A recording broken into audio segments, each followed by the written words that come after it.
am Zazubaar, and welcome back to our Doctor Who review miniseries. It's part 3, which that means today we're talking about Season 3 of the 2005 Doctor Who series.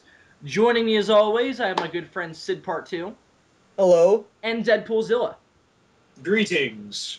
See, Indeed. that means you're not his good friend. What are you talking about? I'm Zazubar's favorite pal. I'm Zazubar's pal. Indeed. You know, I've got a special watch that just turns on and he can hear it all across the world. I know, 'Cause it's cool. I just run down and go see Deadpoolzilla. I'm just like, dude, what do you need? He's like, I can't open mayonnaise!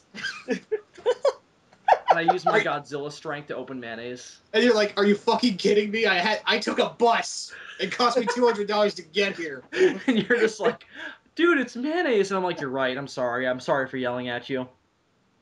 Anyway, go ahead. Anyway, so We're off to a great start. I know this is so we're starting off on such a Doctor Who leg forward kind of start. Anyway, so yeah, we're gonna be reviewing season 3 of Doctor Who today. If I didn't mention that, or if you didn't guess it, so first thing though, I just want to apologize for the fact that we didn't get to do this on Friday night when we planned to record this, and then I was supposed to post it Sunday. Since I've been doing a Tuesday-Sunday rotation with videos, I usually want to do this on Sunday, or post it Sunday, and instead I did a review of River Monsters, but sorry this came up a little late, but we'll be back on track for this coming weekend. Anyway, hopefully. So let's get right into Season 3 of Doctor Who. So the first thing I want to kind of talk about, usually I like to start this out by like talking about, since we already talked about how we feel about David Tennant, I would want to start this out by talking about the companion. But the interesting thing about Season 3 is, and Season 4 would do this again, is the first episode does not establish the season's companion. It establishes the next season's companion. And that, of course, would be Donna Noble. How did you guys feel about that kind of strange concept? I didn't mind it because it made the Christmas special feel more self-contained. And it just seemed like they ended up liking her so much that it felt like they already had Series 3 written out for Martha Jones, and they're like, well, we really like, what's her name? Catherine Tate, so we'll bring her back as the next season's companion. Yeah. I don't know. It didn't bug me that much. It makes the Christmas special feel more self-contained, if nothing else. Deadpoolzilla? Well, the thing with Catherine Tate, that when they brought in Donna for the first time, a lot of people were very against her because she was like, a lot of people at the beginning were like, oh, she's so annoying. But as the episode kind of progresses, you see that she's more of a developed character, and she can be fun at the same time. And this is where where it plays into more that she's probably the most loved of the new companions, next to like Amy and all of them. Yeah, I would say so. And I'll admit she took quite an episode, like at least until her first episode in series 4. That's when she grew on me. Like in this episode, I kind of was with the public. I found her very annoying. I mean, that's obviously the point. They bring it up throughout the entire episode, and she definitely goes through an arc of being very much so obsessed with her own worldview. Just like her own little world is the most important world in all of the worlds in the Doctor's case, and like she doesn't even know like basic facts about Earth. Yeah. I thought that was really clever because of course it's the Doctor. So that's kind of funny. So I really like the fact that both her fake fiance and the Doctor brought out this this desire in her to have larger aspirations than just to be a London working girl who just cares about her own little world. I thought that was really well done. In terms of, the episode being very detached from the rest of Series 3, it doesn't make me like it less. It just feels like it feels very detached. And watching it in sequence was a little bit strange. I think I would have liked it. I think it wouldn't have bothered me as much if it was like if I would have watched it normally, like I saw it as the Christmas special and then Series 3 began soon after that. You know what I mean? Like Yeah, and that's one of the problems with Netflix watching a television show.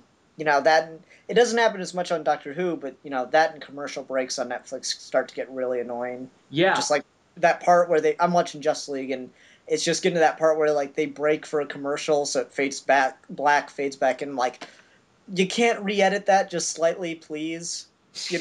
They try their best, and they do I think they do a fairly well job with most of these TV shows. Like I've been watching River Monsters on Netflix, and they do a really good job of transitioning from the where the commercials were supposed to be into just back into the show. Yeah, some shows do that, but I mean that's been a problem ever since shows went onto DVD box sets. Yeah, but just to stay on the Christmas special for just a few more minutes, I think Tenet really got to flex his acting muscles in this episode, and that continued for the rest of Series 3, because I think this is Tenet's, um, at the very least, most varied acting season. Like, he really got to do a wide variety of things with the Doctor and his acting skills in this season. And I think Yeah. that the first episode is a good example of that. Yeah, Yeah. here we see him get a lot darker too. Yeah, we Than see this is where, he's more afraid of himself um, at most points.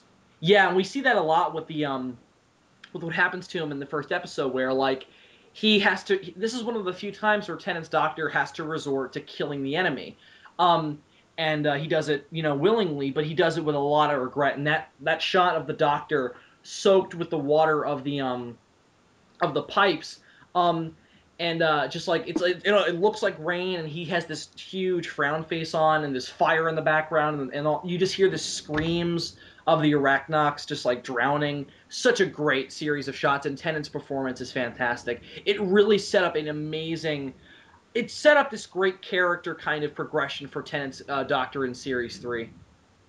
Yeah, I'd agree with you. I that scene where he's looking at her, it's just he's like locked in his own, self-loathing at that point. He hates the spider monster thingy, but he hates it more for making him bring this side of himself out, I think. Yeah. How'd you guys feel about their explanation for why there were Arachnox at the center of the Earth? I generally resist anything that requires going back to the beginning, and saying it was there all along. I mean, I know that events can be rewritten in Doctor Who, but still, that always bugs me. Like there was an episode of Tom Baker where they did something similar, where this giant one-eyed monster guy was basically responsible for driving human creation. Yeah, Scaroth in the City of Death. Yeah, is that the one where he's like throughout all these different ages of history, there's like versions of him? Yeah, that's City of Death. Yeah, I mean, it was a good episode, and same with this one. I generally resist things that require going back to the beginning. Um, but maybe that's just me. Yeah, it didn't bother me really. It was just kind of strange that the creation of the Earth was the Arachnox ship coming into contact with all that debris, and that's the thing that brings the Earth together. It is a great series of shots, though, to have like the Doctor and Donna just watching the Earth being created, though. Like the Doctor's just like, we have to wait for the clumps to start coming together, and now, and then he's like, oh, that's a Mm, problem. I thought that yeah. was great. And we definitely see a major improvement in the special effects this season.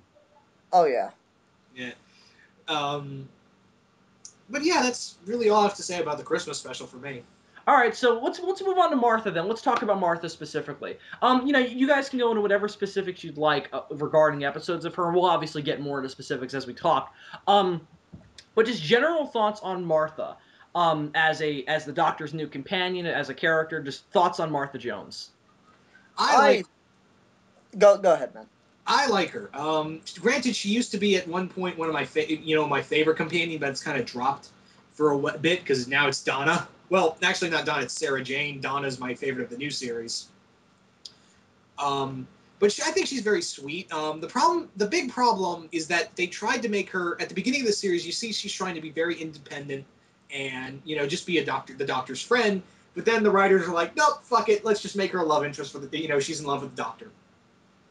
See, that didn't bug me as much because there was a very obvious romantic chemistry she had from the very beginning of the series, or very beginning of her story rather. I mean, as soon as the Doctor kissed her, it And was all over but the crying. My Yeah, favorite thing. and the other thing I forgot, I hate to interrupt you, Ian, but the other thing that just drives me nuts about Martha, it's not her herself, but it's her family. They're worse than Jackie. That's true. I'm not crazy about her family. Yeah, but just to finish up, yeah, I'll agree. Her family's annoying, but I think they're supposed to be. Thank God they're not in as much as Jackie. Very true. What I really like about Martha Jones is she is the most proactive and the most self-reliant of all the companions, at least in the new series. Because, all right, you got her saving the doctor's life several times, given it's the same way each time, but still. She saves the doctor's life in her first episode. She does it again in her second. She's really useful. She's actually, like, you can see her actually having some application in this. And, I like that she isn't like Rose. And when she realizes, listen, the doctor isn't going to admit he has feelings for me. I've obviously shown I have feelings for him. This isn't going anywhere. I'm going to walk away. I really liked that about her. That's something that you can actually respect. She was self-aware enough and independent enough to walk away. And also, she's the only companion that I could honestly believe was able to survive on her own for a year. Yeah. For sure. Um, I like her a lot. Oh, go ahead, dude. yeah, but with Martha is that it was nice to see someone who could be as more likable than Rose in my opinion. Mm-hmm. Yeah, she's obviously way less creepy than Rose was in series 2, I think. And she was a lot more level-headed than Rose was. And I think part of that is just because, she's a medic, she's getting into the medical field. Um and one thing I really like, and I think this speaks a lot to that, what I was just saying was when she says to the doctor, when he introduces himself as the doctor, she says, "Nah, that's a name you've got to earn." And he does. And he does, and he definitely does in her eyes, and that's I think that's the spark of the romantic relationship, or not relationship, the romantic interest she does show in the doctor as it continues after that, because it's like, man, this guy kicks ass, and obviously he's just very charming and all that. Now it's the doctor. Yeah. I Um, I just think um, they have great chemistry. But yeah, go ahead, man. I'm sorry to keep interrupting you, man. That's okay. But yeah, with Martha, I love that the Smith and Jones episode was just her introduction. It's so great. And also, you have done something when you make the aliens talking rhinos. Oh, the Yeah. Jadoon. I think they're pretty cool.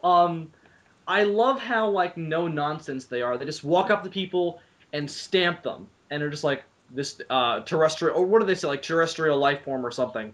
Yeah, my biggest problem with the Jadoon is they shouldn't have killed that guy. Which Um, guy? the guy that like breaks the pot or whatever over one of their heads. They really shouldn't have killed that guy Yeah. Well, the because they. Jejuna, they're more like mercenaries than they are cops, so they don't really give a fuck. Right, Yeah, but exactly. still, that one just bugged me. I was like, you're not the villains in this. You really shouldn't be killing people. I love that part though where Martha is taking the doctor's heartbeat and she hears the two hearts and it's just like. Yeah. Now, one thing though, I think just winking at her is not going to make her just like be like two hearts. That's bizarre. I don't know. I think the doctor I think it would have been funny in like a blooper. She should have just been like, "This motherfucker's got two hearts," and Well, he's like just like, that's the "No, thing is, no." I think that's like the third time, like major time at least, that they brought up the doctor in a hospital. I know when Three's first episode, he was in a hospital and like everyone was freaking out because they did X-rays and he had two hearts. And I know it's probably the most interesting part of the movie is that the two hearts mess up the doctors and they end up killing him by accident on the operating table. Which So the two hearts thing, I thought it was interesting that Martha was the first doctor to figure it out on her own. and also not freak out over it. Well, But like I mean, she had the stethoscope. She detected two heartbeats, but that couldn't be right. So when she finds out he's an alien, she's like, "That's." I think it's the connection of those two things that made it work for her, not just him linking. yeah. Um, Now let me ask you guys this, since you guys are more hardcore Doctor Who fans than I am by a long shot.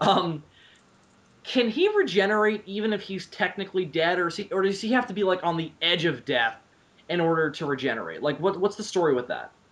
um, in the movie, which I think has the most interesting explanation of the regenerations I've seen, in the movie, he's on the operating table and they gave him anesthetic, which he woke up from like three times and tried to stop the surgery.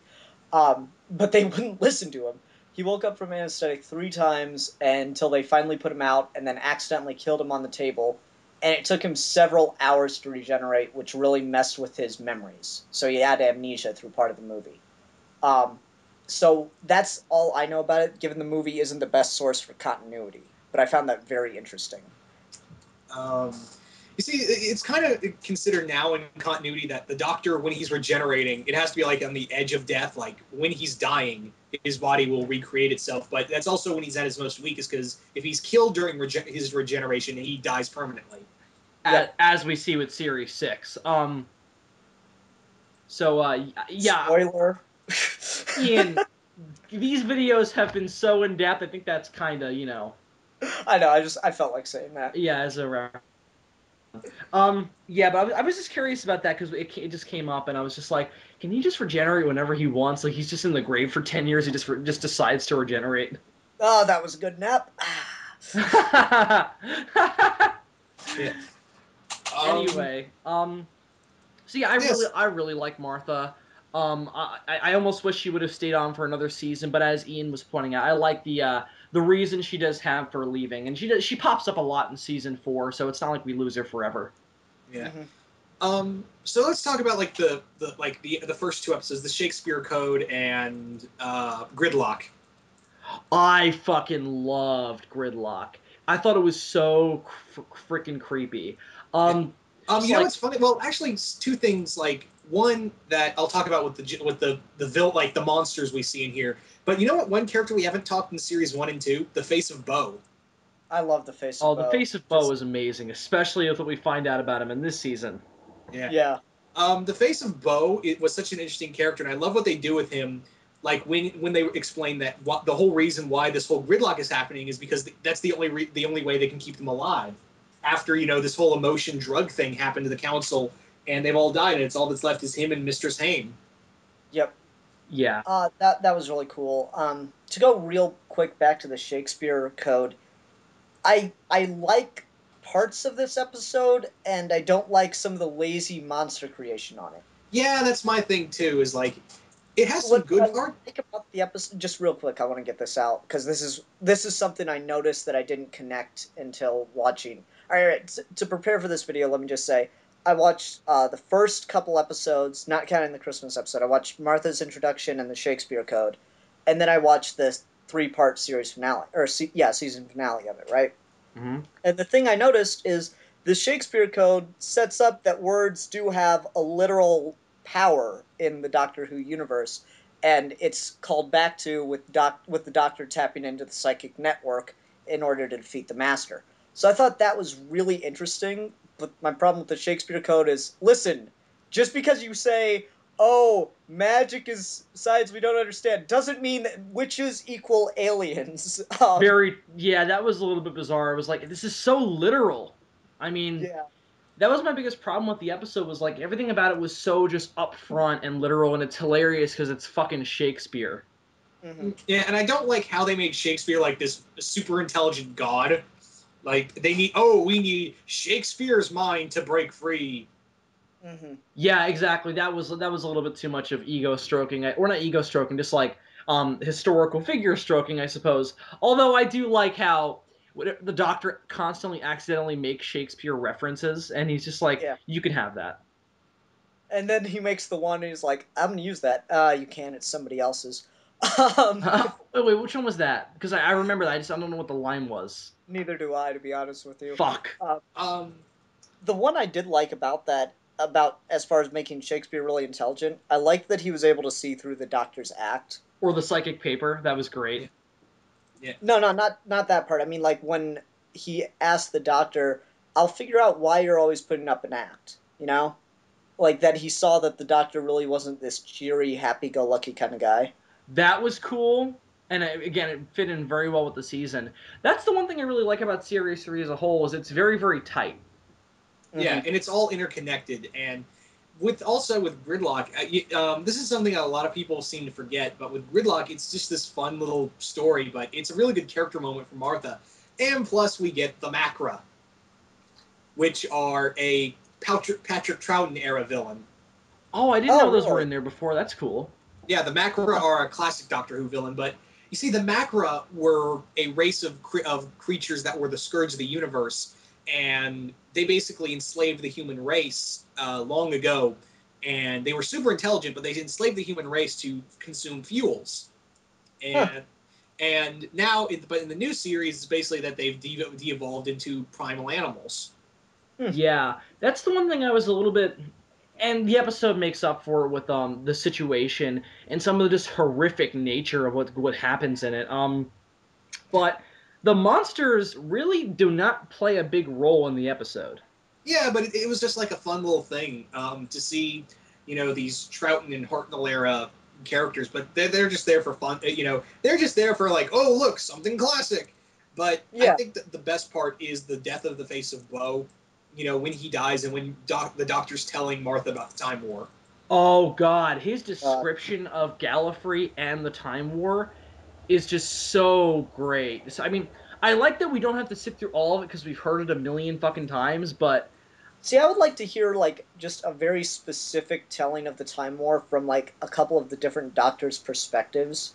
Well, what Doctors would be in the Time War? Just eight and 9, right? No, just 8. Oh, did 9 regenerate during the Time War? Yeah, someone actually made that point in the... I was looking through DeviantArt for CGI TARDIS models to see how much better mine was. And someone, like, had a picture of the 8th Doctor and was like, I really like the 8th Doctor. You know why?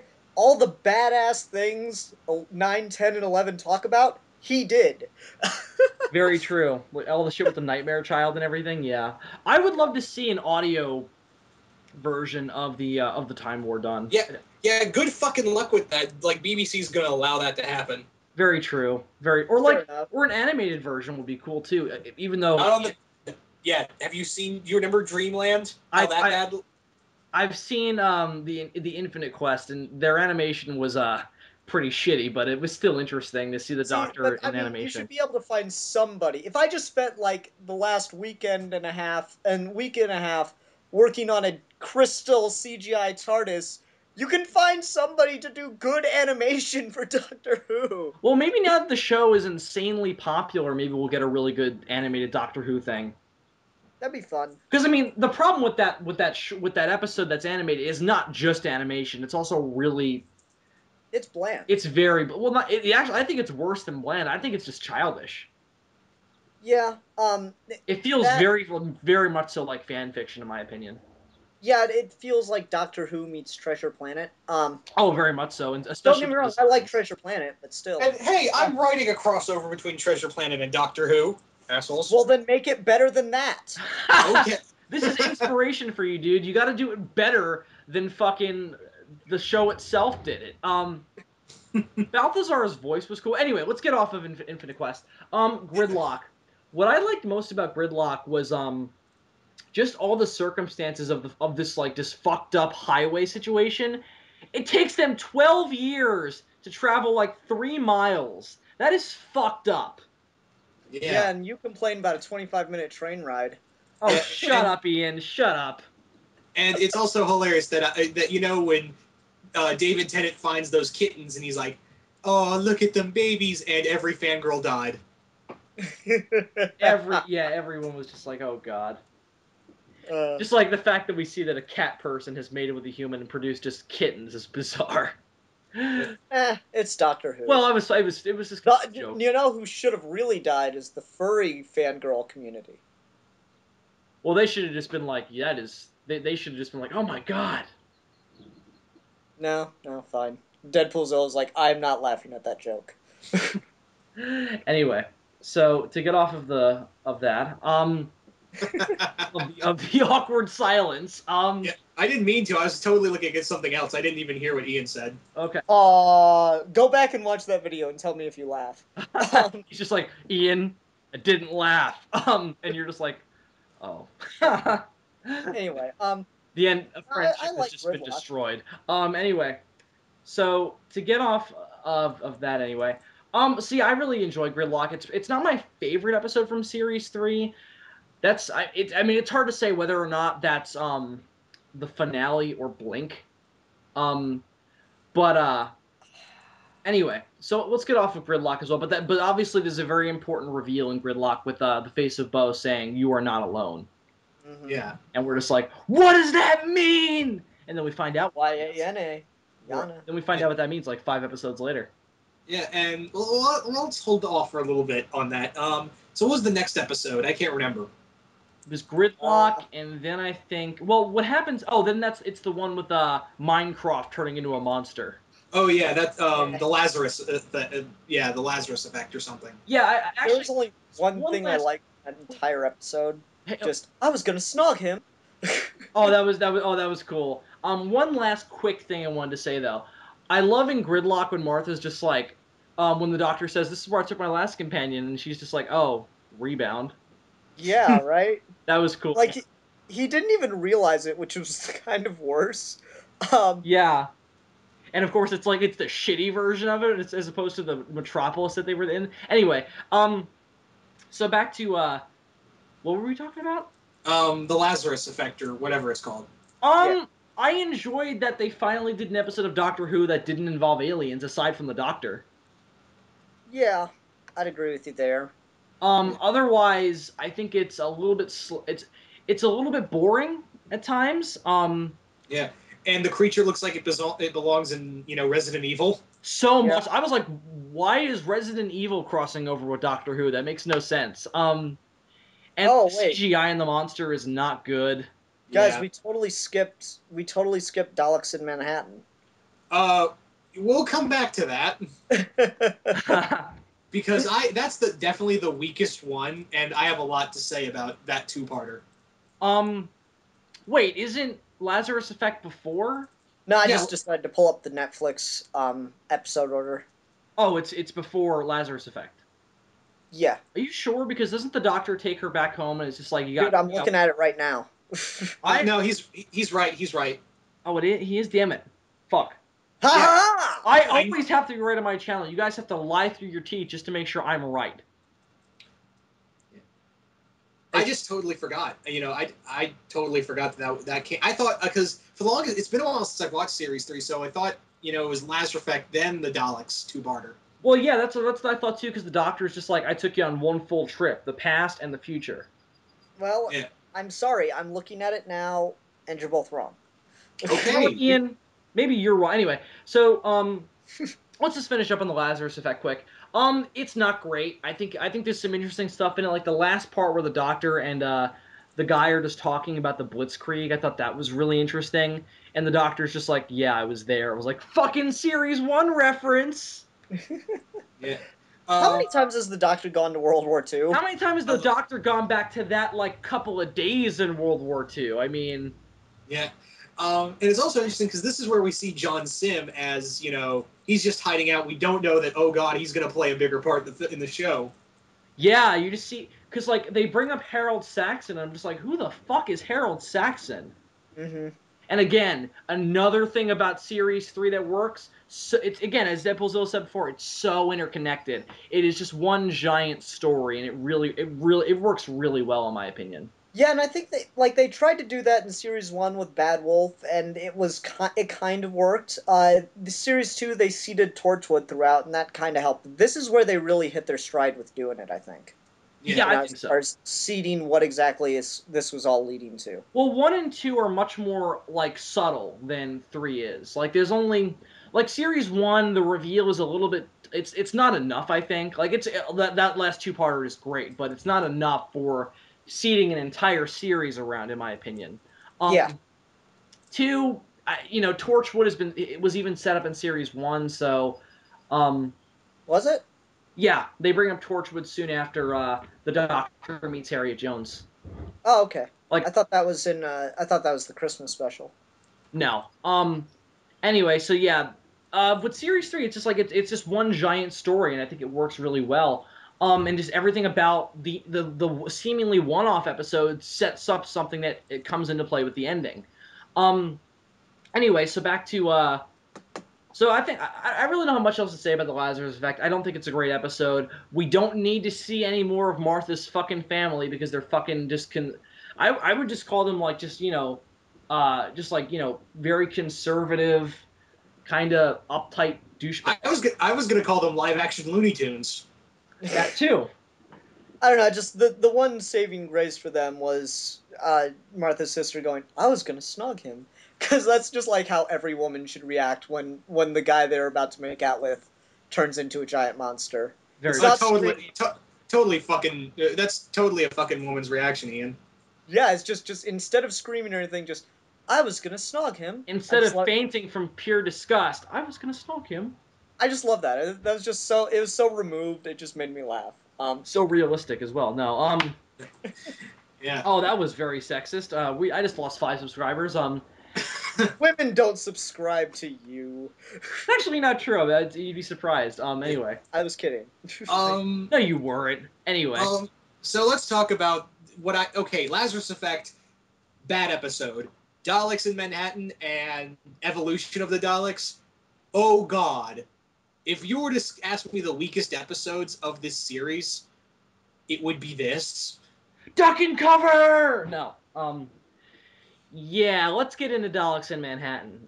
As I said... Oh, wait. Can I start off, please? Please. Go ahead. So for the past 2 series, we've talked about how the Daleks have come off menacing. The episodes have been okay to good, but they've come off menacing and scary. This one, it just feels like, oh, it's Daleks. Look at Daleks. Look at that.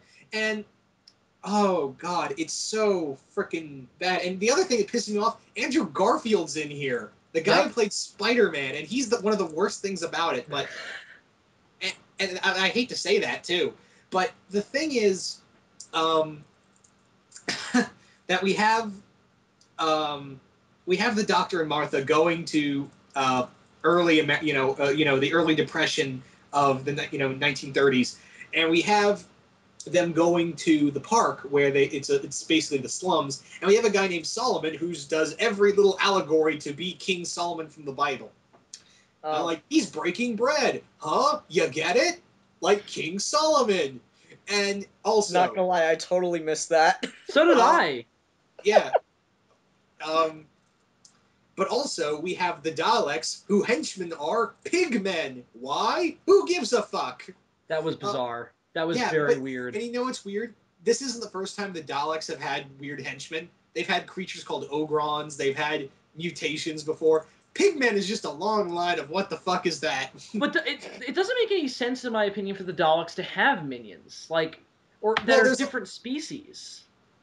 Yeah, and that's the weird thing, too. Like, why pigmen out of all the henchmen? And also... Because it's creepy looking and the costume department wanted to do something.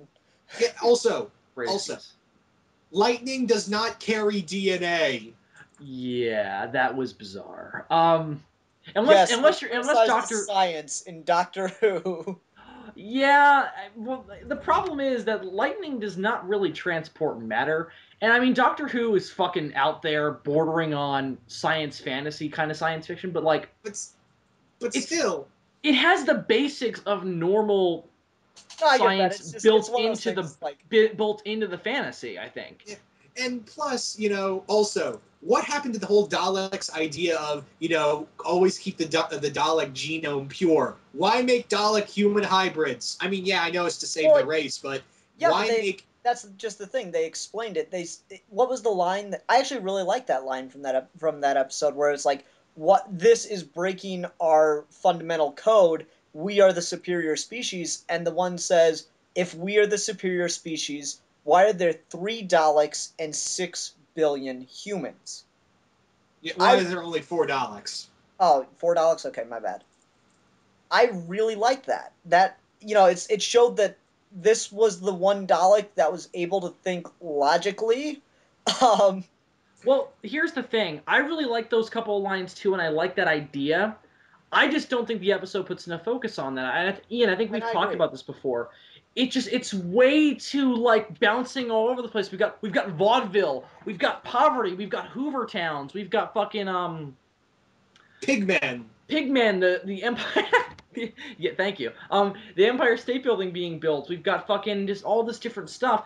Dalek Tommy guns. It's like, what the fuck? And a love story to cap it all off. And a love story. Really not satisfying at all. Yeah. It doesn't work in my opinion. And I mean, I don't have the hatred for it that I think Deadpoolzilla has, but that's probably just because I'm not as passionate about the fandom as he is, but Well, here's the thing. The more I watch it, the more I hate it. That's the thing. Like, the more I watch it, and that girl, the Laszlo and what's her name?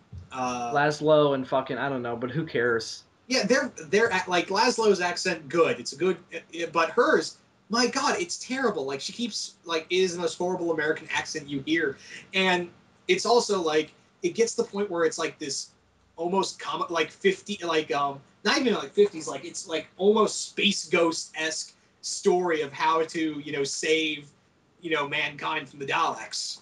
Yeah, it doesn't work. I agree with you. It's so bizarre. It did not have to be a fucking two-parter. Yeah. There's another thing. It's so Oh. fucking long. Oh, and one more thing.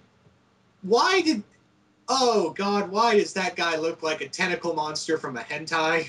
Oh, the human Dalek? That was not the right design for a human Dalek, I'll agree. What I Yeah. did like about it is, I mean, to be fair to the actor, he did do a fairly good job of expressing a Dalek voice without, having all This the is a good voice. Ugh. Like, it's just, you will listen to me. It's got that, like, Nazi yelling kind of thing going to it. That's what I really enjoyed about it. I like the actor's delivery on doing a Dalek sounding voice with a human voice, not mixing it in with a New York accent. What I agree happened there. to the last time we talked about this, Bill? What happened to it sounds like influenza? That does too. It works in that way too.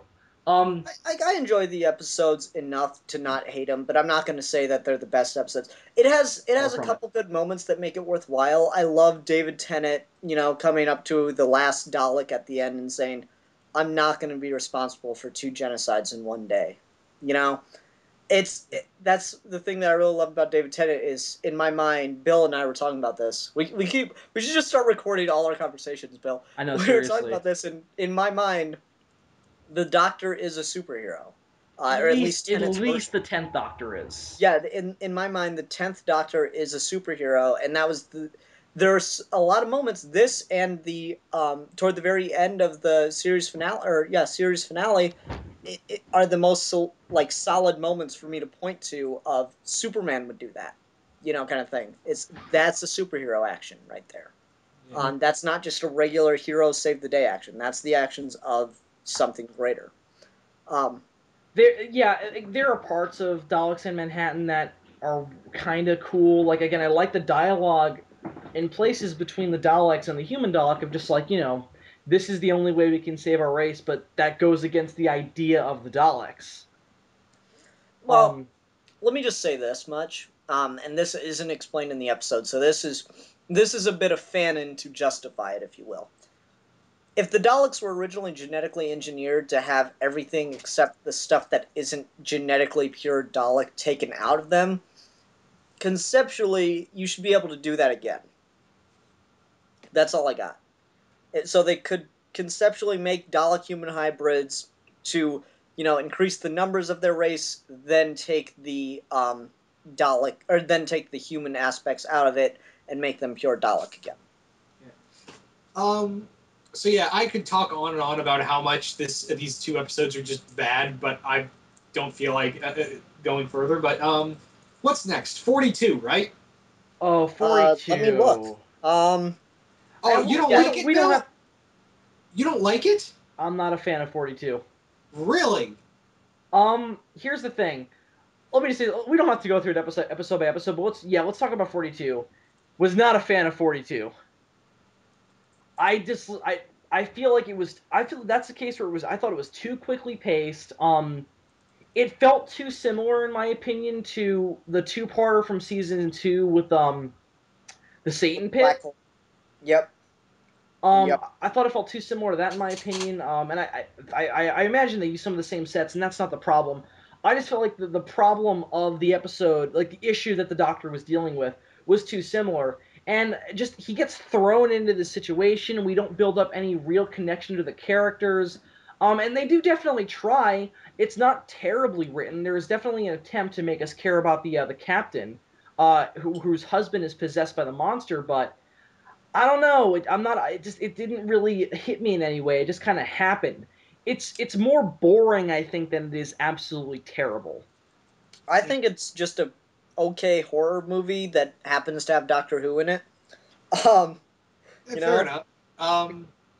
But yeah, then it's followed by, I believe, if I got my episode count right, The following episode is the brilliant two-parter, The Family of Blood and Human Nature. Yeah. Yeah, Human Nature and Family of Blood. Let's talk about that, because those episodes I did not see coming. Yeah. Also, quick fun fact that's actually based off of a Doctor Who novel based around Sylvester McCoy's era. Oh, interesting. Oh, weird. Cool, though. Yeah, it was based off of a Seventh Doctor novel. Okay. So it was about basically just like the Doctor becomes human to hide from an alien force. Yeah. All right. So let's get into that episode. I like the structure of it a lot. Of those two episodes, especially with the beginning, where it's just like something happens to the Doctor and Martha, and then all of a sudden they're in that time period, and they have to go back and explain why. And David Tennant makes a mistake. What was the mistake? He eats a pear. Oh, I didn't catch that. Yeah, it's really subtle. I didn't catch that he eats it, because I know that that's a big thing. It's like, I hate pears. Do not let me eat a pear. And then I didn't know he actually ate one. Yeah, if you watch him, he's walking towards the fireplace before he picks up the pocket watch, and he's eating a pear. It's brilliant. That's really cool. Um, Go ahead, dude. This is just such a great episode because it shows like David Tennant having these just how great he is versatile outside of Doctor Who. Yes, exactly. This is the episode that I was kind of referring to from earlier. David Tennant just gets such a chance to flex his acting muscles in Series 3, and this is the perfect example. He really contrasts these two characters so well with John Smith and the Doctor. While at the same time showing kind of a through line between them, I think. Yes. He almost, like, when he's John Smith, he almost gives off this Ichabod Crane kind of feel. Oh, yeah, I kind of got that too, especially with, being a little bit... He's not wormy by any means, but he's definitely not, he's not the loudest voice in the room, if that makes any sense. So I really enjoyed that. I like all of the period-appropriate, problems that Martha faces. That was definitely interesting, and it's been brought up before with the Shakespeare episode. Yeah, I really like that. Is she the first black companion, by the way? Technically, yes. Technically? Well, if you go by audio dramas, there's a Egyptian companion who was black. I got you. I was just wondering about just as far as the actual series goes. Yeah. I'll have to ask you about whether or not. We'll have to talk more about whether. She wasn't the first African American companion. There was Mickey. Oh right. Oh right. Wow. I can't believe we missed that. Yeah, Mickey. Well, I was talking about solo companion kind of thing. I didn't really consider Mickey a companion. I thought he was just there for a couple episodes. Well, I mean, if you consider who TARDIS. shows up in Series 4 as the Doctor's army, I think they're all technically companions. Yeah, I'm just saying. Martha was interesting in that aspect. Is she had a lot to worry about, and honestly, it didn't seem to bug her as much as you might think. I like that they addressed it, but that they didn't make it this recurring thing that became a problem every single episode. Exactly. Every single time they go to the past, I'm glad Martha didn't get traded into slavery. That's been too much, but yeah, it works so well, and it's also a testament to her character that she always works through it. Mm-hmm. Yeah, these two episodes are very, very good. Again, David Tennant's acting is amazing. I really like the villains. Yeah. Especially their ending. So dark. Yeah. And again, this is again, that's how it contrasts from the Seventh Doctor novel, because that is something Sylvester McCoy's Doctor would do. Something that dark. Yeah. And just Tennant's performance when he does it is very effective. I also love the line by Son of Mine where he's just what is it, Son of Mine or Brother of Mine, whatever. Where he's just like, the Doctor knew we wanted to live forever, and he gave it to us. And Tennant puts the mask on him and walks away with the coat swaying in the wind. That was so cool. Yeah, and also the scarecrows they use are a lot more effective as henchmen than the pigmen, because they actually look scary. They do. They are very, very intimidating. I also love that moment in the second part where John Smith and all those people come in from the party and they talk about what happened, and there's this conflict over whether or not they're going to attack a child. Mm-hmm. That was cool. I like the idea of the Doctor, or there's just like this premonition of just like what's that kid's name? The one who finds the one who finds the watch. I don't remember. I can't remember either. Yeah, and he knows that he's going to be in World War One, and him and that bully are going to like be like blood brothers, kind of. Mm-hmm. That was cool. And very, very dark. These are very, very dark episodes. Yeah. Going back just real quick to the way the Doctor leaves them, just to solidify my point of superhero. I mean, he could have very easily killed them, but he did something that's arguably worse, but doesn't break that kind of moral code thing. Yeah, he just And kill him. yeah, like, what does he do to the father? I forget. He traps him in chains forged by a dwarf star. He seals the mother in the heart of a collapsing universe forever.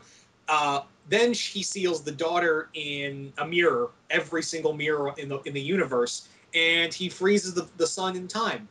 Yeah, okay, that's right. I was just trying to remember. I would. Yeah, like I would prefer that. Yeah, I would not prefer living like that. I'd prefer, yeah, Doctor, just take me out. Just fucking that's the sonic thing, like screwdriver that. my brain. Yeah, just like he did with Martha's identical twin cousin. Um, Yeah. I really like that. It's, he found that other way kind of thing. Is it more humane? Not necessarily, but if he ever decided to, like, that's the thing. He could come back and relieve these characters if he wanted. I don't think. Yeah, he ain't. No, I definitely don't think he not. will, but I like that he could. The door is there. Yeah, like wouldn't it be It's funny if dusty. Matt Smith runs by a scarecrow and he adjusts the mask and smiles? That'd be hilarious. That would be really And cool. then Amy or whoever's just like, Doctor, come on! He's just like, hey, coming! And then he just keeps running. Yeah, I really enjoyed this two-parter. I also really like that he has dreams about being the Doctor, and he Mhm. writes it down in that journal, and you see all the faces of the different doctors in like these very sketchy, like kind of oily pictures. Yeah.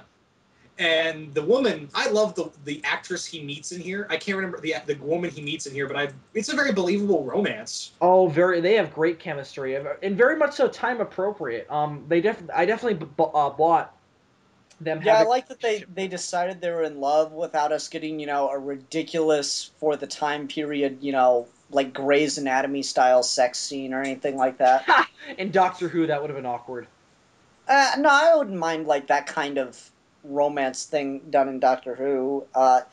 It would work with the Doctor and River, to be honest with you. It's the only relationship in which that context would work. Well, yeah, I mean, Um, it's his wife, so Kinda. well, yeah. Either that or the Doctor. You just see the Doctor one day next to the TARDIS console. So thank you for ruining any romantic tension with that, Ian. No problem. No problem. That's what I'm here for. Ian Harrington ruining romantic tension. You wonder why I don't have a girlfriend. No, I don't. I don't wonder. In fact, oh, that was mean. Anyway, so yeah, I think I've kind of said all I'm going to say about this two-parter. But again, another example: Series 3 sets up shit for later on, and it does it super well. Yeah, Ian, with that watch. Mm-hmm. are we ready? Are we ready to move on to the big finish? Wait. We forgot the biggest one and probably the most recognizable of almost all the Doctor Who episodes. Blink. Oh Yeah. yeah, I forgot about Blank. Let me just say this toward the end of the video, because that's the part people are watching. If you're a Doctor Who fan and you want to see Bill's reaction and like what got him to this point of fandom, I got Bill into Doctor Who by doing this miniseries with him, and we started out watching Blink, and doing a reaction video to it. So go check out the Geeky Gentleman mini on Blink to see Bill's beginning of the fandom. And it's funny because he starts out that video talking about how much he thought he was going to hate it. And then now look at me. I have a sonic screwdriver. Anyway, so let's talk about Blink a little bit. Now that I've seen the whole show, it's so bizarre to watch it in context. Mm-hmm. Yeah. 'Cause This is actually, it's weird because unlike Love and Monsters, which is very Doctor Light, this one, which is also Doctor Light, this is a great jumping on point for a lot of people. yeah, that's it did why it for we me. watched it first. Yeah, like you, Bill. Yeah, exactly. It did it for me, and Ian, you watched it first too, didn't you? I watched. Blink was the second episode I watched. The very first episode was The Doctor's Wife, which is till this day my favorite. Ah. Um, and Um. I doubt that'll ever quit. Well. Just wait till the next Neil Gaiman one with the Cybermen. Oh, I'm We'll I'm see. very excited about that. Because God, Neil Gaiman. Anyway, so Exactly, Neil. You should have said Neil Gaiman, God, so that I could put an equal sign in between those. not inaccurate. Anyway, so Blink. It works so well as just like a straight up monster episode, and the Weeping Angels are one of my favorite Doctor Who villains. And Mhm. they have great stuff in Series 5 too, but this is just like, they are so fucking creepy. Yeah, and it's also kind of weird that we have the Slavine, the Jadoon, and a lot of other monsters that are like for the new series, and they come back a few times, but it's the Weeping Angels that have the biggest stick in all of the new series of Doctor Who villains. Yeah, very much so. Well, I think they're the most popular of the newly created ones. Oh, Yeah, actually, they beat out the Daleks in a popularity poll. Did yeah. they? I wouldn't go that far, but No, they did. Well, They yeah, they honestly did. did. Yeah, It's Matt. The Weeping Angels were number. Yeah, the Weeping Angels. The Daleks were only number 3. who Mm-hmm. was number 2? Number 2, I believe, was the Silence. Yeah. Oh God, the silence. We'll get to the silence. No, we won't. What are you talking about? Yeah. What? Wait. What's the silence? Yeah. Guys, what did I Anyway, talk about? Anyway, yeah. Let's get back to Blink. Just such a great like monster movie-esque episode of Doctor Who. The characters are all fantastic. yeah, all these characters, like there's not one in this group that you hate. No, And they're Yep. all very likable. yeah, I love the character of Sally Sparrow. She's this very, she doesn't want to do detective work. She's very reluctant about it, but at the same time, she can't help but be curious about it.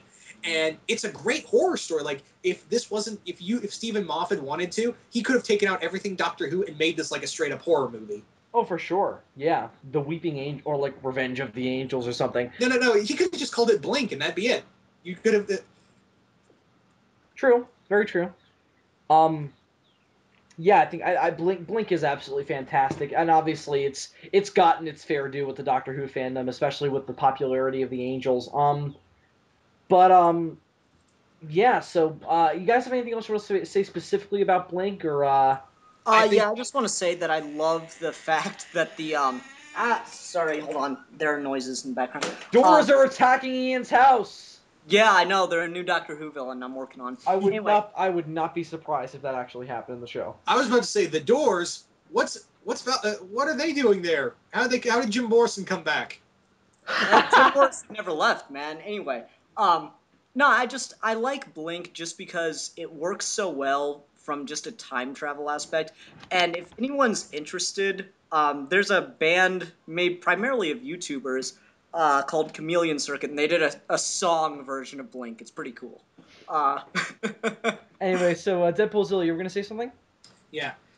The few things is like I just love the whole atmosphere to it and what the Weeping Angels are. This is also Moffat's this is his A game right here. This is like stuff we saw in Girl in the Fireplace and his two-parter, the Empty Child two-parter. Yeah. And it's such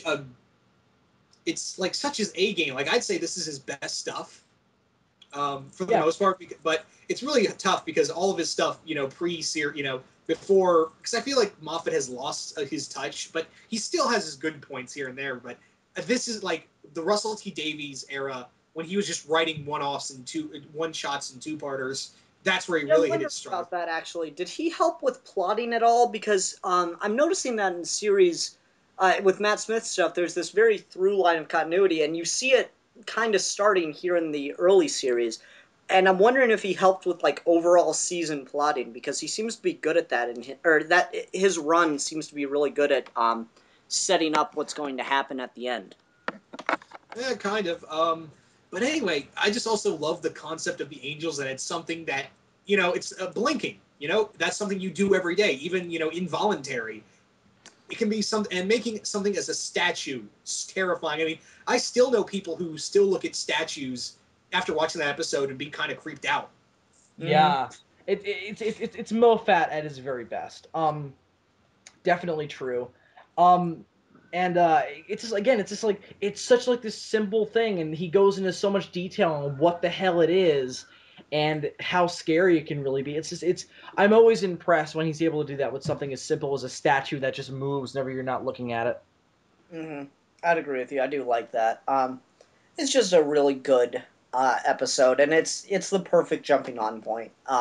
Yeah, for And sure. it's what's great about it is it doesn't matter if you jump on and then you watch the next couple episodes because those still work fairly well, or you go back and start from the very beginning of the series. You know. Mm-hmm. So But yeah, let's go ahead and move on to Utopia. yeah, to the epic 3-parter. Wow. Like we said, interconnection really, it all pays off here because every little tiny aspect pays off in this 3-parter. But let's talk about, if you don't mind me taking the reins, Bill. That's fine. Let's talk about let's talk about the first part, Utopia. Yeah, Utopia is. I mean, first and foremost, fucking Captain Jack Harkness is back, ladies and gentlemen. Yeah, The only man in the world I'd go gay for. As we established in Series 1. Let me ask you this, Deadpoolzilla. Did you watch any of Torchwood? I watched a lot of Torchwood. Okay, because what I found interesting about this episode, this first part of the episode, is the last scene in the very last episode of season 1 of Torchwood is Jack sitting around in their base or whatever you want to call it, next to the Doctor's hand, and you hear the TARDIS. He grabs it and leaves, and then of course the Utopia starts, and there's Captain Jack running toward it. So I thought that was a really cool way to connect the spin-off and the main series together again. I thought that was just really cool. Yeah. But yeah, Utopia. Ooh. Yeah. It's weird too because they don't even bring it up. Like it's such a shock. Like it is such a shock because mostly it's those weird vampire, barbarian, Mad Max looking motherfuckers. Yeah. Yeah, and they ultimately turn out to have such a small place in the episode, and I think that that's a good thing. Yeah, and plus the acting of Derek Jacobi is so great. And also, have you guys seen The Secret of NIMH? Haven't. Really, neither of you guys. Because I was about to say Derek Jacobi plays a big role in that movie, and does he play the owl dude? No, he plays the rat Nicodemus. Oh, I thought that was an owl. No, but anyway. There's an owl in there.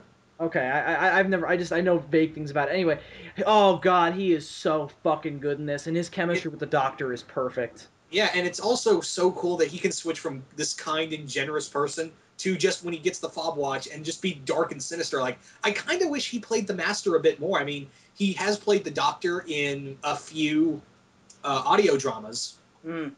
See, that's interesting because I do wish he'd played it more.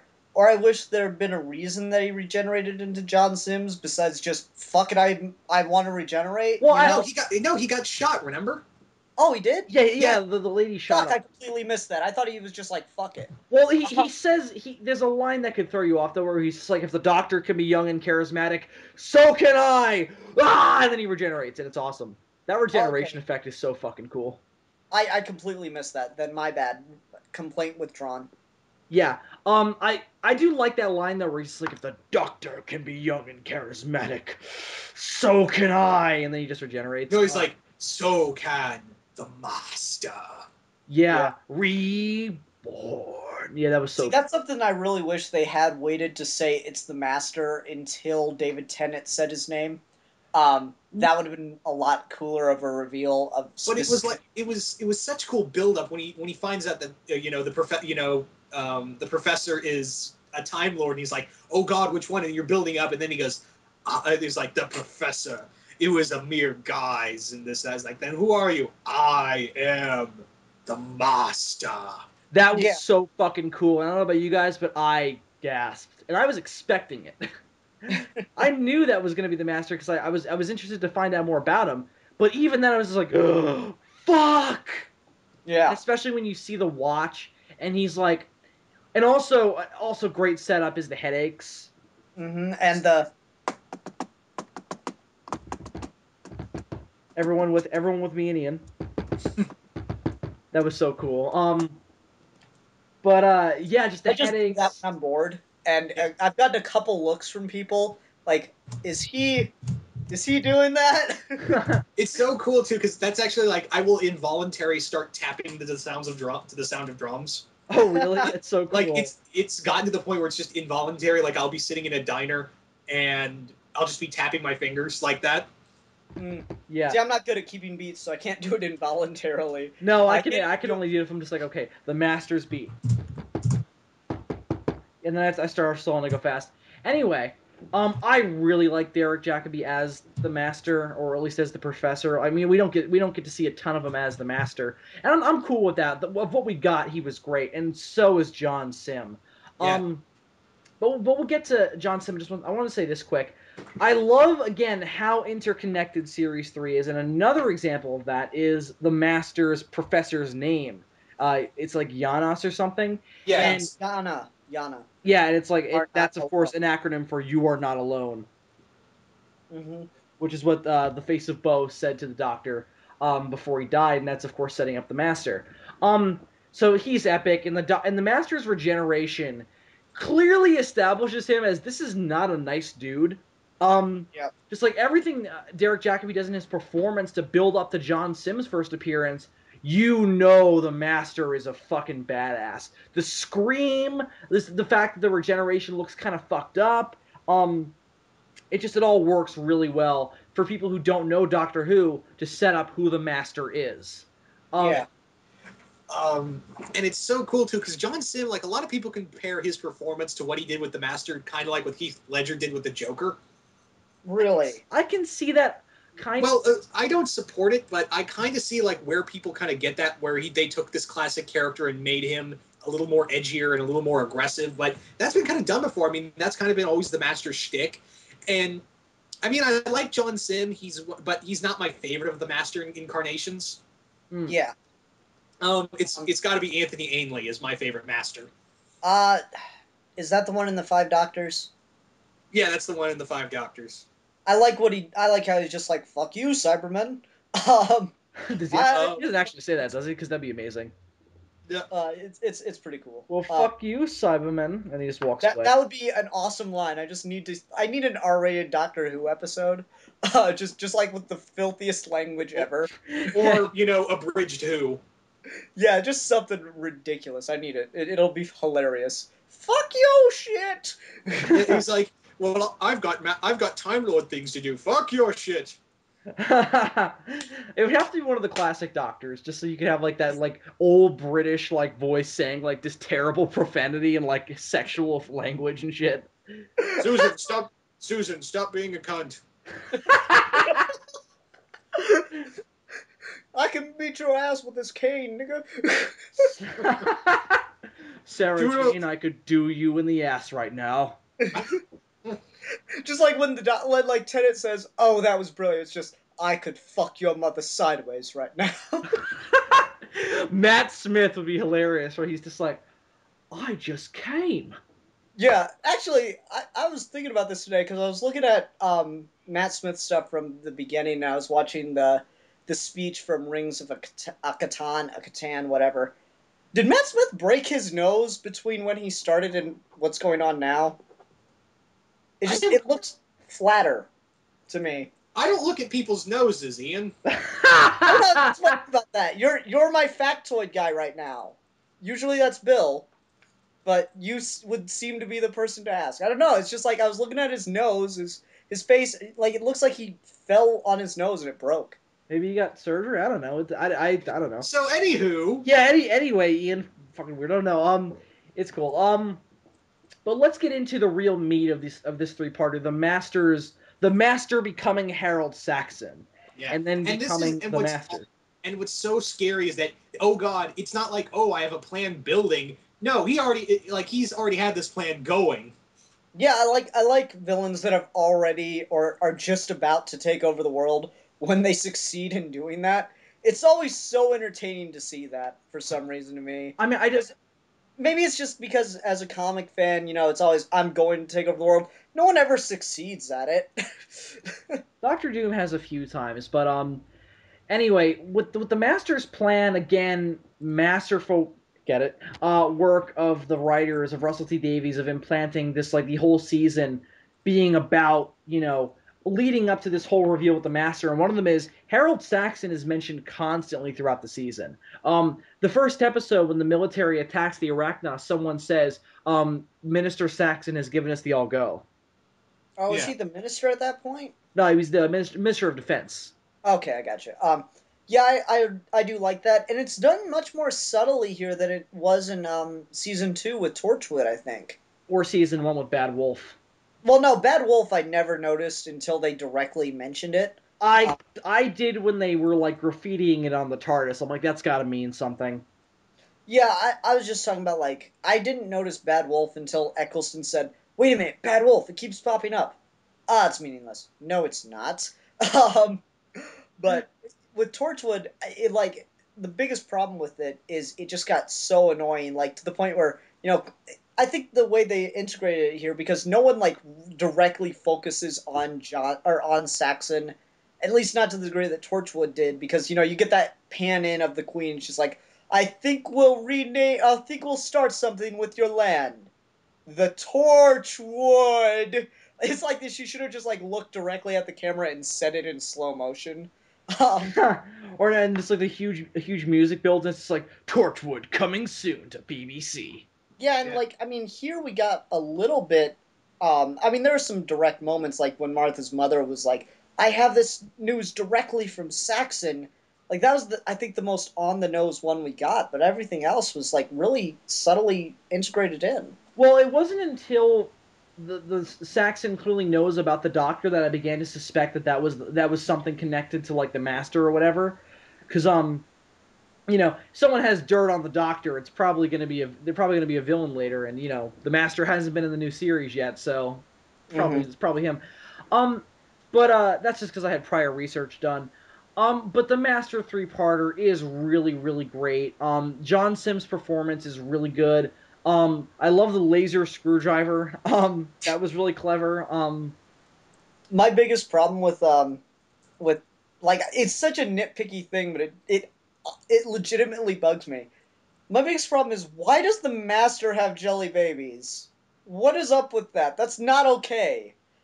I That's am it. not. That's your nitpick. That is my biggest nitpick about series 3, believe it or not.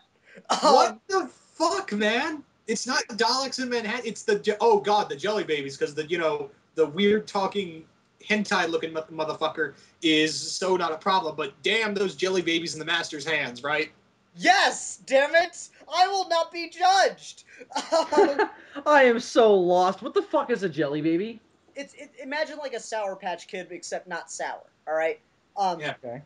and Tom Baker and just like all these other versions of the Doctor had like he just had like a sack of jelly babies. It's like, would you like a jelly baby? Especially he'd say it especially when people were really annoyed with him. So it's just like condescending. And I don't know. It was like that's just my biggest problem with it. I don't know why. Okay. Bill, whenever he would offer a Jelly Baby, it was kind of like Tom Baker's doctor saying, "You mad, bro?" And coming out of Tom Baker's mouth, that would have been hilarious. No, it's just I know it's a Taking tiny off the thing, hat. and I know there are things that are objectively worse. But for me, that one just bugs me. I didn't even notice it. I don't know. I think my biggest problem with the three-parter, and again, it's a fantastic three-parter, is I don't know, the just like the Master's effect on the Earth. I don't think is explored well enough. If you guys don't, I don't know. You guys will probably disagree with me. I don't know. It feels like the last part is a little bit too fast-paced, in my opinion. Yeah. I will agree. I think it would have been better as a 4-part ending where we got an entire episode instead of just skipping to 1 year later. Yeah. Um, But the other thing is, like, actually, there is one good moment that I just love about this whole thing in general is when the Doctor and the Master are having a conversation over the phone, and it's That was done great. brilliantly. That oh, was that was great. cool. Oh, Um, but just You like asked them, me on a date. that scene where you know, just like they're talking about what happened in the Time War. That's so cool. I love it whenever they talk yeah, about specific like battles in the Time War. yeah, Yeah. and I love like they need like the Time Lords brought him back after the whole because I can only imagine that. Okay, he came back as the Eric Master, the Eric Roberts Master from the movie, brought him back, and can you guys hear Yeah. Yeah. Oh, okay. I thought I lost connection, but like I was saying, I just love like how that's how they did and how they kind of explained that he just kind of ran away after the Dalek Emperor took over the Crucible, which we see later on in Series 4. Yeah. Yeah. And spoiler, and also the Mass Effect fans, no, it was not used to fight the Reapers.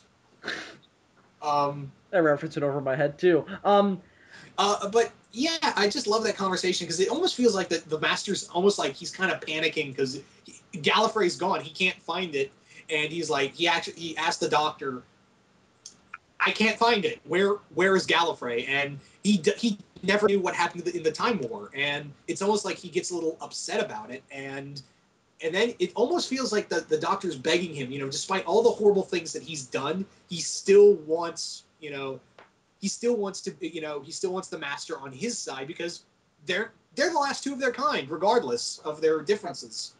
Yeah, I really do love that about it. It's just like one of those things where it's like, just, dude, we're the last. This petty shit, this rivalry. I know we've had it for, centuries now, but it needs to end. It is such a great relationship, so interesting. Yeah. Mhm. And those two guys with their performances, man, they did so well. Just to emphasize that these two, the Master is just like this, completely stubborn. Just, I'm not letting go of it because, does the Doctor tell him that it's his fault that Gallifrey's gone? I don't Is think it he does. fault? Well, I think he finds out. Oh. He finds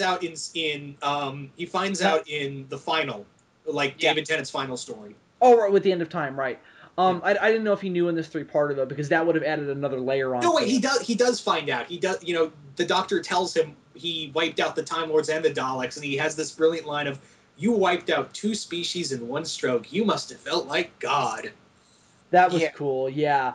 I remember that now. So I feel like that's kind of the linchpin of no, never. Like, you're just as bad as me.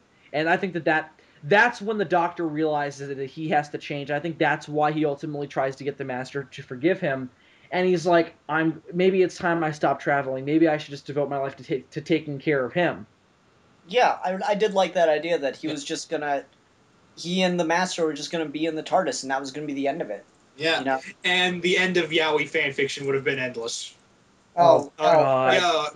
Yeah, I have to bring it up because that's one of the it's so creepy too that two men locked in a giant box together. Fanfiction time for fangirls. Yeah. That's said every Doctor Who fangirl ever. Well, yep. Just season 3 was so fangirls went so crazy with season 3. Yeah. Yeah. But back to that, I think one of the also another epic moment is when the Master's wife shoots the Master and he refuses to regenerate. The Doctor's screaming at him for regenerating, and it's like people think, oh, that's just stupid, but no, that's like Khan level evil because the Master's made the Doctor alone again. That was I did so like that. fucked up when he's just and he starts laughing and the Doctor's crying. Yeah, I did That's love like- that. I honestly love the scene before it more, just because that is one of the greatest moments in Tennant's run, is just when he comes back. He's like, I have one thing to say to you. I forgive you, and he hugs him. He's like, oh my god, it makes perfect sense, because you were expecting this epic, just go to hell or something, this classic, kind of cliche action movie hero kind of saying, but no, it's just the perfect character thing for him. Yeah. But yeah, with that, like I said, it's like Khan level evil of what the Master did to the Doctor.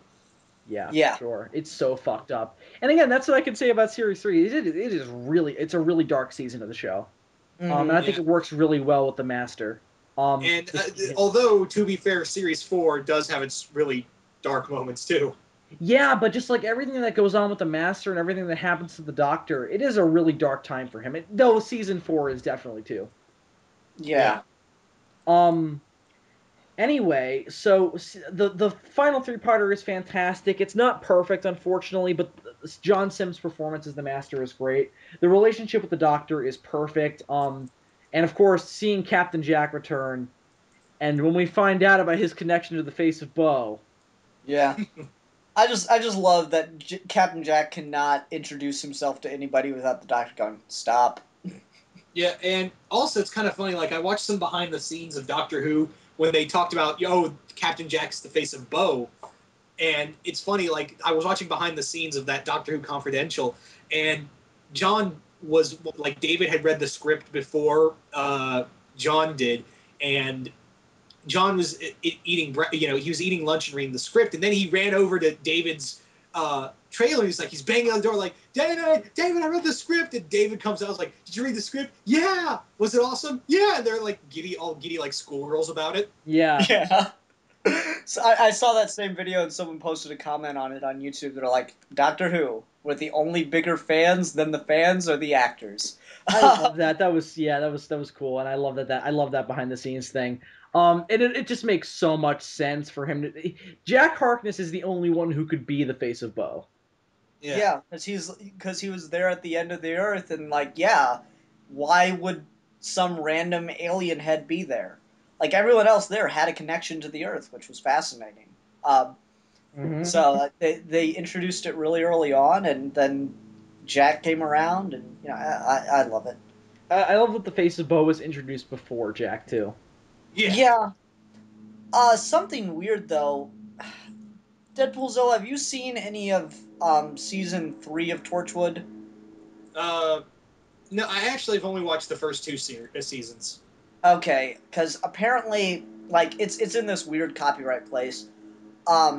Apparently Starz owns part of it, so it's not on Netflix, and, like, I haven't watched it yet, but I hear that they changed why Jack is immortal, and I'm like, fuck you. I'm going to be angry if they legitimately did that. Yeah. I've heard that too, but then I've heard, I've heard so many things, but like I said, I don't even want to talk about it. We're talking about Doctor Who here. Yeah, true. No, it was just worth mentioning since we were talking about Jack and Face About. So let's wrap this up. This is getting to be a very long review, and I think we've kind of covered basically the whole series. So let's just wrap up with one last thing. Ending where Martha walks out of the TARDIS and the Titanic crashes into the TARDIS. Fucking brilliant. You don't want to talk about Time Crash? Huh? You don't want to talk about Time Crash? We can mention it briefly. I mean, it's not like, a major part, but... Yeah, it's just a cool little thing of Tennant meeting Davison. Yeah. I just like, since we were just talking about the Master, the line I liked in Time Crash was, the Master, he just popped up again. Really? Does he still have the beard? No. Well, a wife. I thought that was clever. That was cool.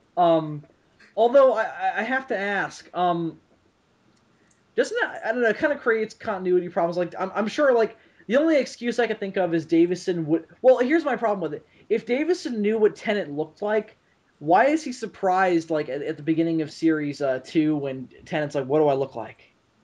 Well, no, I mean, it's just you don't know when it's going to happen. Okay, fair enough. You don't know, like, what order it's going to be in. Fair enough, all right. I think it would have been cool if Tennant would have looked in the mirror and been like, oh...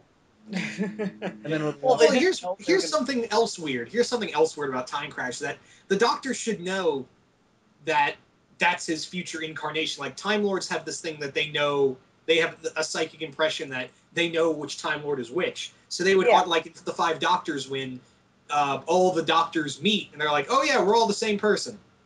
Yeah, and I agree. I think that's why it's not really in canon. It's just a cool little fan thing done for charity.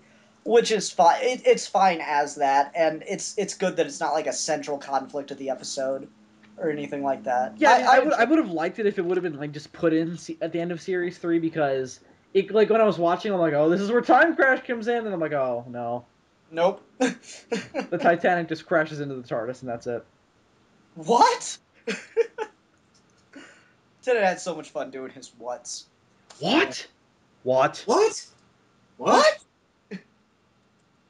That was great. Anyway, so the ending with Martha I thought was fantastic, where she just walks out and is just like, this has been the greatest time of my life, but I can't do this anymore. And the look on, again, Tennant's performance was perfect, where he just kind of smiles, looks sad, but then he just goes back to the console, flicks a button, and goes back.